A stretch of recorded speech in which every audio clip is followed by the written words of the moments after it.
Hi guys, James at RampantLionReviews again for you today with another beer review. For this one we are going to stick to Sweden, but we're going to head up towards Stockholm once again, and we're going to return to a brewery who I've always found really quite interesting actually, and that's mainly due to my interest or my love of New Zealand hops, and that's something that these guys quite obviously share. So for this review then we are going to go to Ekerö, which is a little bit to the southwest of the main central part of Stockholm, and we're having a taste of another beer from Nordic Kiwi Brewers. This one is called the Tutti Frutti, and it's a double IPA coming in at 8% ABV. This one was released either in January or December of this year, so January 2020 or December 2019, and it was through the local and small site assortments. I can't actually remember when this one was released because I did an order for 2 months basically in one go, but it should be a really nice beer. I've tried, this must be review number 5 or 6 from these guys. The last beer that I had from these guys was the Chaos IPA, which was really pretty nice. That was quite different from their other beers that I'd had before, which were, I think it was 3 different IPAs and then a Pilsner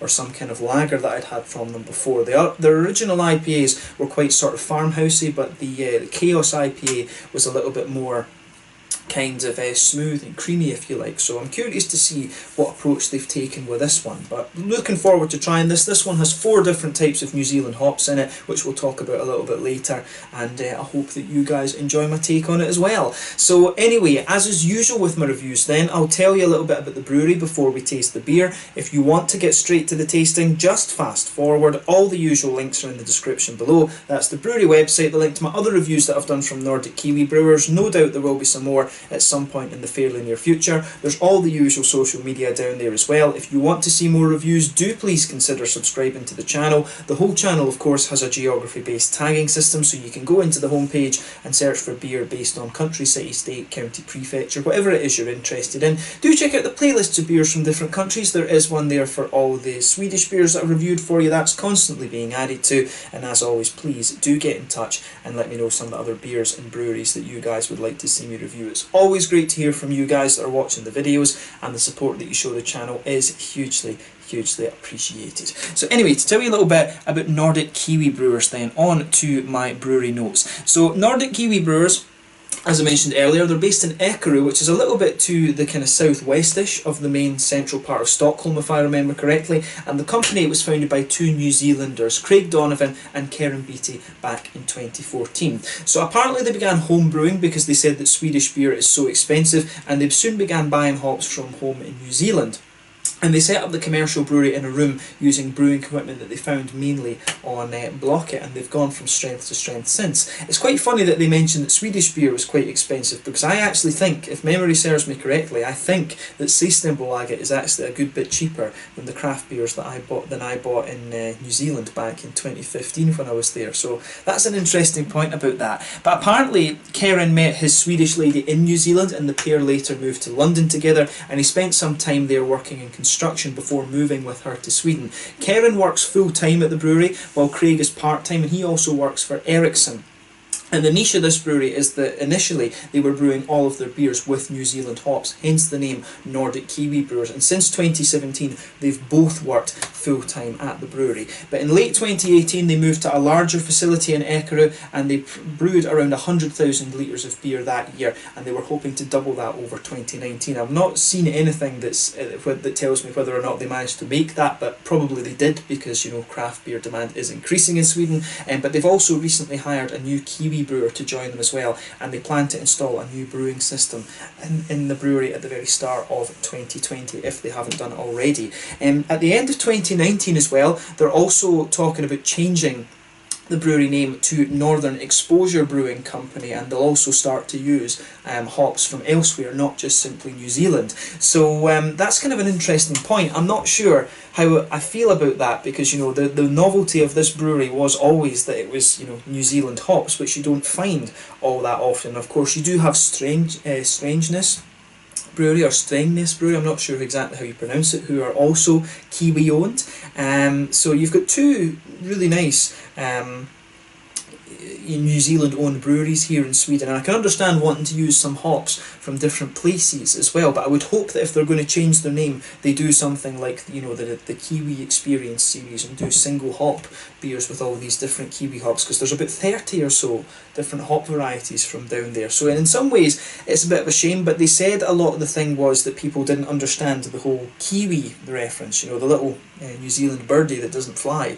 A lot of people were thinking they were brewing fruit beers and stuff like this, apparently. So yeah, that's, I can understand, from some respects I can understand it, but it's a bit of a shame, I think, to lose a little bit of that heritage. But I mean, as long as the beer remains good, then there's not much you can really say about it. It's up to them, it's their company, of course. But yeah, shame that Nordic Kiwi Brewers will now change to Northern Exposure Brewing Company. I thought, you know, Southern Exposure Brewing Company could have been an interesting name for them as well, since New Zealand is in the south. So yeah, interesting that. But we'll see how it goes. There's quite a few breweries in Sweden changing their name these days. Mikrofronbryggeriet are now Duck Pond Brewery. I'm sure I've heard of a couple of other ones as well, actually. But yeah, interesting stuff. But an interesting brewery, this one. I do have one more beer, I think, that I'll review from them, and that'll probably be the last one before they change their name officially. But I need to think about the title of this video, of course, whether to release it under Northern Exposure Brewing Company or Nordic Kiwi Brewers. But I suppose I can just use the tags and things in the videos as well. But yeah, an interesting company, this one. If you're interested in New Zealand hops like I am, then definitely a brewery that you want to check out. And as I mentioned earlier, there's also Strängnäs Brewery, who are doing some very interesting beers as well. They brew some of their beers with the guys at Nordic Kiwi Brewers in Ekerö as well. So yeah, that's all you need to know about NKB, Nordic Kiwi Brewers, for the moment. If you want to learn more, of course, you can check out the brewery website in the description below. You can follow them on Facebook and Instagram to keep up to date with all the latest goings on. And of course, you can check out the Rate Beer and Untappd pages to see all the different beers and stuff that they've done. So yeah, let's get on and actually have a taste of this beer then. So this one, as I mentioned to you at the start of the video, this one is hopped with 4 different varieties of New Zealand hop. There's Motueka in there, which is very well known for its sort of limey type qualities. Nelson Sauvin, as we know, is the sort of white, greeny, grapey one, probably the most well-known hop from New Zealand, actually. There's Pacifica and also Pacific Jade in there, which are both known for being quite orangey. If I remember rightly though, Pacific Jade has a little bit of a spicy character to it as well. But nicely presented, this one, a little bit kind of simpler than the artwork you'll find on the other ones. The other ones had some really nice Maori type artwork on them and things too. And if you go to New Zealand and see the little Maori houses and stuff like that, they really are very, very interesting. I always remember the Lego Bionicles were named after Maori things in when I was playing with Lego Technic when I was younger. I always thought that was pretty cool. Nui, I remember, is the word for island. I think Mata is like big or something. But yeah, very interesting language. That the Maoris are very interesting people, I have to say. So yeah, 440ml can, this one. Which is the other ones that I'd had from these guys before, apart from the Chaos IPA, were all 330s. But a double IPA coming in at 8% ABV. Let's see how we get on with this. As I said earlier, a number of the beers that I'd had from these guys before had been quite farmhousey. And that's, you know, it's more along the lines of sort of Alchemist brewing from America. But the last one I had, the Chaos IPA, that was a little bit more along the lines of Trillium, or Treehouse a little bit. It was a bit more kind of creamy and wheaty. So I'm curious to see what this one has in store. But as soon as you open this up, you get some of these lovely kiwi hop aromas out of it. You know, the thing about New Zealand and hops, as I say, there's so many varieties down there, but there's no natural competitors for them, so it's an ideal place to grow hops and things. So there's not just good wine and good lamb from New Zealand, there's also very, very good craft beer. I really want to get back there at some point and try some more of the stuff that's been released down there. So yeah, as you can see with this one, this beer's poured a lovely kind of hazy, medium sort of orangey colour. It's actually not far away from the middle part of that label, to be honest with you. I'm not sure if that's intentional or not. But yeah, a lovely, bright, yellowy orange kind of IPA. This one, a solid half finger of a bumpy, cream coloured head. 1 or 2 big bubbles sticking towards the side of the glass. A few little ones heading up towards the bottom of the head there. But you know, overall, it does look pretty damn nice, I have to say. If I put my fingers behind the glass, there you can see the level of haze that this one has. It's not the most kind of soupy New England IPA that you're going to come across, or Hazy IPA I should say, but it looks very, very nice. So thumbs up to Nordic Kiwi Brewers for that, it looks the part. So let's have a look at that aroma then and see how we get on. Oh yeah, straight away with this one. I think this one's going to be one of these more farmhousey IPAs again. I think they've got a house yeast strain at NKB that is something similar to the Alchemist beers. You know, I've told you this before, the big four New England IPA breweries in America. There's other ones obviously that are just as good, but these are the kind of four originals. The Treehouse ones, they tend to be a bit more creamy. Trillium tend to be a little bit more wheaty and bitey. Alchemist are a little bit more farmhousey. And Hill Farmstead, I've not really tried anything from them yet, so that's definitely a place I want to hit up when I get out to the States again in September time. So you will see some out and about videos at Hill Farmstead. But I mean, the aroma off of this beer is just it's just absolutely beautiful, I have to say. I really love the big hoppy notes, but underneath that you've got this lovely kind of farmhousey character. It's a little bit, you know, you've definitely got a little bit of that kind of bready, yeasty kind of thing going on. It's almost got a little bit of a peppery spice to it, but you have a little touch of a kind of herbal, vegetal kind of thing in there as well. There's maybe a little bit of biscuity sweetness, but that's all from the yeast, of course. The wheaty notes will be more malty, right enough, but a lot of the kind of spicy, peppery and vegetal kind of notes you get out of this beer are more to do with the yeast rather than anything else. But on the hoppy side of things, a little touch of earthiness in there, but that's quite minimal again. It's quite a big floral aroma that you get on the green side of the hops here. There is some lighter grassy notes, but I'd say this one is quite floral and quite zesty when it comes to the green side of the hops. And on the fruity side of things, there's quite a lot going on with this one. I mean, generally, this beer strikes me as being pretty bright and pretty zesty. There's a lot of orange notes coming out of this, and I would say there's maybe a little bit of a lemony quality in there as well.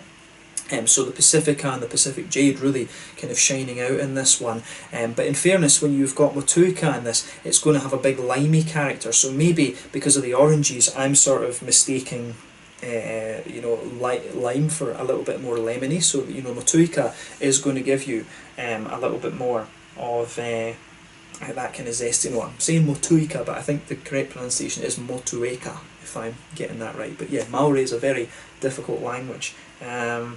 Really want to go back to New Zealand. Some of their West Coast type IPAs that they had down there were lovely. Ruaka was always one of my favourite. Ruaka and Rakau hops were always very, very nice from New Zealand as well, from what I remember. But yeah, lovely big limey note. You know, the more you smell this, the more it gradually becomes limey. Big oily oranges in there. And I mean, when you take the aroma in a bit more deeply, you do get some of that white, green, grapey quality that you would expect of Nelson Sauvin, but to me, that one really takes a back seat compared to the others. I think Pacifica and Pacific Jade are the mainstays in this one, and you've also got a bit of the Motueka coming out in this one as well. I think Nelson Sauvin's a little bit more subdued, but you know, I'm sure we'll get a little bit of that in the flavour too. But quite a bright, zesty smelling hazy IPA, this one, and quite farmhousey from the malty and yeasty perspective too. So as I always say, take a little bit of time and enjoy the aroma of this one before you get stuck into it. I think this will be really interesting. One thing for those of you who might be watching in New Zealand and further afield, in Sweden we have sweets that are called Tutti Fruttis, and I'm wondering if the flavour of this is going to be modelled on the flavours that you get out of those sweets. Actually, they're very, very nice. So it's not the same as the ones you get in the UK, and I don't know if those actually make it out to New Zealand as part of the Commonwealth, but they've got these sort of almost, they're not quite jellies, so they've got a little bit of a harder coating on them, but we've got Tutti Frutti sweets that are very nice here in Sweden, so maybe supposed to be modelled on that. But let's have a taste of this one then and see how we get on. This one is the Tutti Frutti, a double IPA coming in at 8% ABV with Nelson Sauvin, Motueka, Pacifica and Pacific Jade hops from New Zealand, from Nordic Kiwi Brewers, soon to be Northern Exposure Brewing Company from Ekerö in the southwestern part of Stockholm here in Sweden. Let's get stuck in. Slange, skål, kör!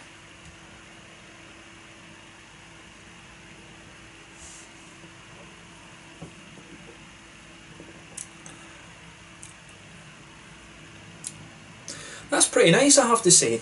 It does stick. I mean, the original beers, like I said, that I tried from Nordic Kiwi were a little bit more farmhousey and rustic. This one does stick more along to the kind of smoother lines that I picked up from the Chaos IPA last time. And I think, to be honest, I think the smoother beers with the New Zealand hops, I'm not sure that they suit the kind of more farmhouse rusticy type style, to be honest with you. And I never thought that initially, but when I tried the Chaos IPA and compared it to the other ones that I'd had, like Trippy Hippie and things, you know, it was just another, it was on the next level, to be honest with you. But this one really follows through on that, I think, and having the smoother malt base and yeasty qualities in their beers, I think suits the New Zealand hop profiles, to be honest. I've always found with Kiwi hops, the fruit is a little bit more kind of oily, if you like. If you think about Amarillo, you've also got hot, you know, the oily character in Amarillo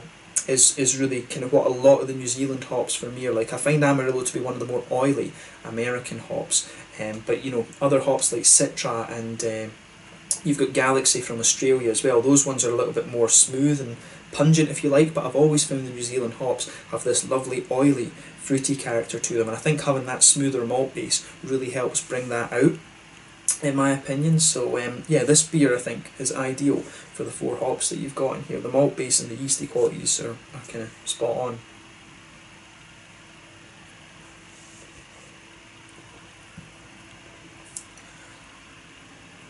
At the same time, this beer does have a little bit of bite from the malt base, which is really quite nice.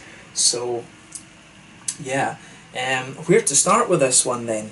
In terms of the malt base, then we'll go with that, and you can feel that nice kind of pale malty quality just blanket in the middle of your tongue. The further you go into the aftertaste, you can feel it gets a little bit more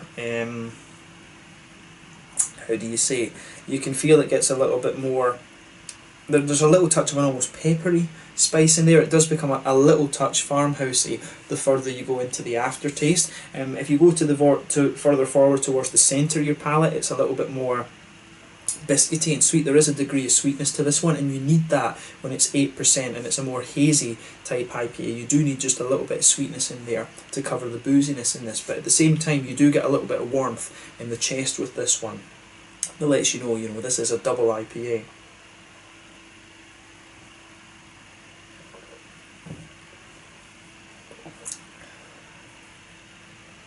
But yeah, I do like how this goes together.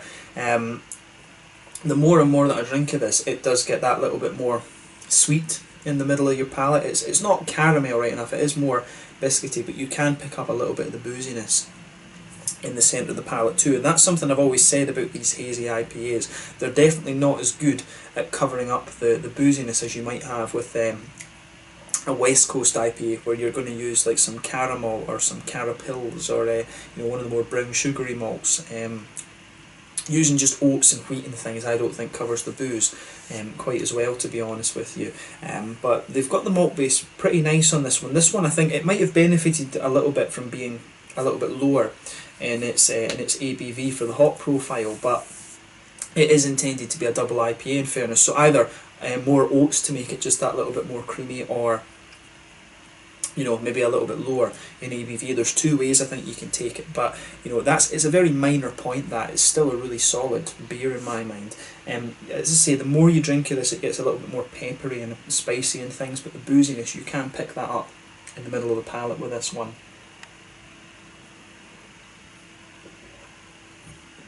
And it does follow through on the kind of Chaos IPA level. This one I think this is better than the likes of Trippy Hippie and some of the other ones that I had. This kind of direction that they're going in now, I think, is very solid for the future. But on the hoppy side of things, let's move on to that now. There's a lot going on in this beer. This is quite a punchy, bitey beer, I have to say, and I like that about it. In the back corners of the palate, there's a little bit of earthiness there, but as you come further forward along the sides of the tongue, it does get a little bit more floral, and there's almost a little touch of a spicy element to it there. I mean, you have to remember with Nelson Sauvin can be sort of around 13% alpha acid, maybe even 14 if I remember correctly, so it is a little bit of a beast in that regard. It's got a lovely juicy flavour, but if they're using these hops for the bittering hops as well, it's not surprising that it's got a little bit of bite to it in that regard too. There's a good bit of bitterness to this beer, but round the front curve of the palate it's a little bit lighter and more grassy, and then behind the front curve of the tongue you've got that nice oily bubble where those juicy fruity esters start to come out of the beer. And for me, this one's got a lovely oily character to it. It's really quite strong in its zestiness and its orange qualities, I would say.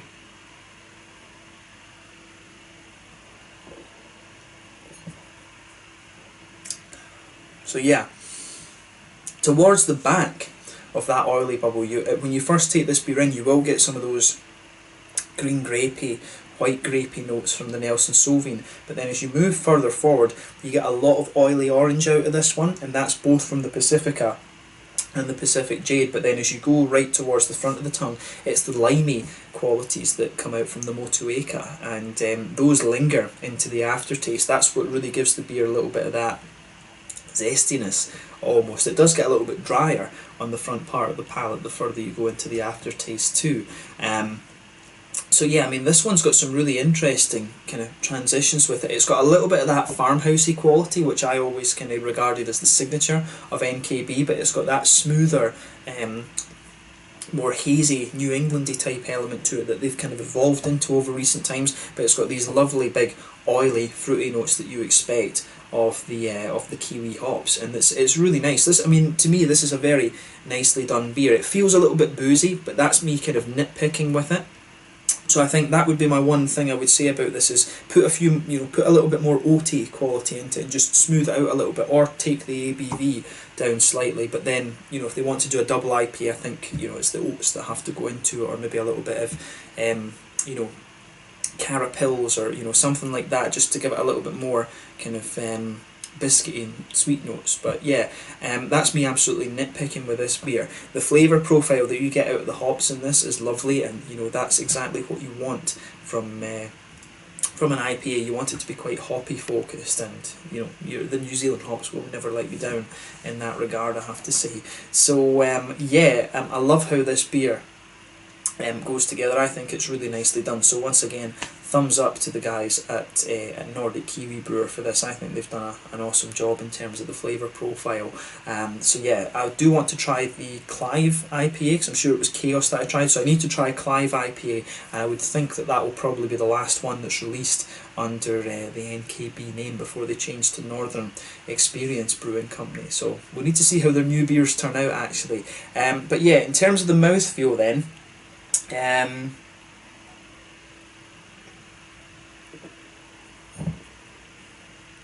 I would say this beer is quite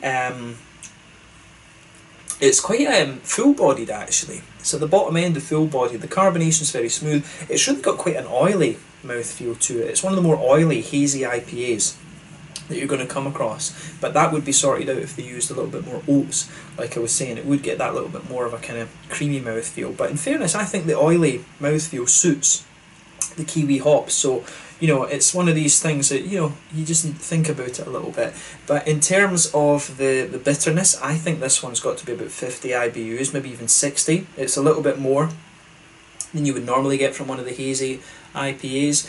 The malt base, it's very light, actually. I mean, I think more of the malty type flavours are coming from the yeast in this one. It does have that farmhousey element towards the back of the tongue, but as you come further forward, it's that little bit more kind of biscuity, like McVitie's Digestives or something. So there's a little touch of sweetness there, but I think most of the kind of malty characteristics are coming out of the kind of biscuity notes. But then you've got a nice big oily, fruity quality from it as well, which is the kind of trademark of the kiwi hops, as I mentioned earlier. But I really like this one. I certainly wouldn't hesitate to drink it again. I'd love to see them make a slightly creamier version of it to see how it turns out. But overall, I think this is a solid beer, and definitely cool to try something a little bit different from Nordic Kiwi Brewers. I like this direction that they're moving in, sort of smoothing out their beers a bit and moving away from something that's a little bit more rustic. I think that suits the New Zealand hops a little bit better. But a really interesting beer to try, and if you haven't had some exposure to kiwi hops, then this is a brewery that you definitely want to check out. I always enjoy trying the new beers from these guys. So yeah, let's leave it at that for this one. This one was the Tutti Frutti A double IPA coming in at 8% ABV from Nordic Kiwi Brewers in Ekerö to the southwest of Stockholm here in Sweden. An interesting beer that you definitely need to try if you get the chance. So yeah, once again, thank you for watching my beer reviews. Until the next time, please like, subscribe, share, all the usual YouTube stuff. Let me know your own thoughts on this beer in the comment section below. Let me know what your favourite beers are from Nordic Kiwi Brewers as well. I'm sure we'll return to these guys at some point in the fairly near future, but yeah, enjoy this one when you get the chance. I'm not sure how limited this beer is, so order it on Systembolaget and see how you get on. Thank you again for watching. Make sure you check out my social media, make sure you check out Nordic Kiwi Brewers and also Strängnäs Brewery, who are very good as well, and they're brewing some of their beers in Ekerö with these guys. Till the next time, slàinte just now, and I'll catch you guys later. Slàinte, skål, cheer.